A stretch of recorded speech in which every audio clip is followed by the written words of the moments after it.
Vancouver island. ഇത് ഭൂമിയുടെ അറ്റം തേടിയുള്ള ഒരു യാത്രയാണ്. ബഡ്ജറ്റ് എയർലൈൻസുകളിലൊന്നായ വെസ്റ്റ്ജെറ്റിൻ്റെ ഫ്ലൈറ്റിലാണ് ഇന്നത്തെ എൻ്റെ യാത്ര. ടൊറൻറ്റോയിൽ നിന്ന് വെളുപ്പിന് 6:30 എടുത്ത ഫ്ലൈറ്റ് 5 മണിക്കൂർ പറന്നാണ് വാൻകൂവറിലെത്തുന്നത്. വാൻകൂവർ എത്താറായപ്പോൾ ഉള്ള മൗണ്ടൈൻ വ്യൂസ് കണ്ട് ഞാൻ ഭയങ്കര എക്സൈറ്റഡ് ആയിപ്പോയി. അത്ര ഭംഗിയായിരുന്നു.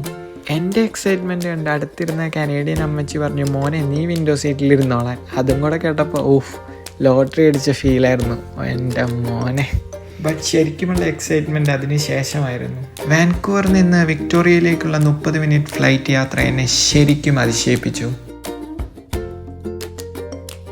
20-ൽ താഴെ യാത്രക്കാരും കോക്പിറ്റ് വരെ കാണാൻ കഴിയുന്ന പ്ലെയിനും ഐലൻഡിൻ്റെ അതിസുന്ദര ഏരിയൽ വ്യൂസും. ഇതിൽ കൂടുതൽ എന്താണ് വേണ്ടത്?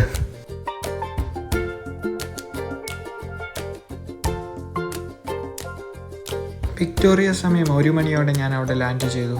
അവിടെ നിന്നാണ് ഞാൻ ആലീസിനെയും എറിക്കിനെയും പരിചയപ്പെട്ടത്.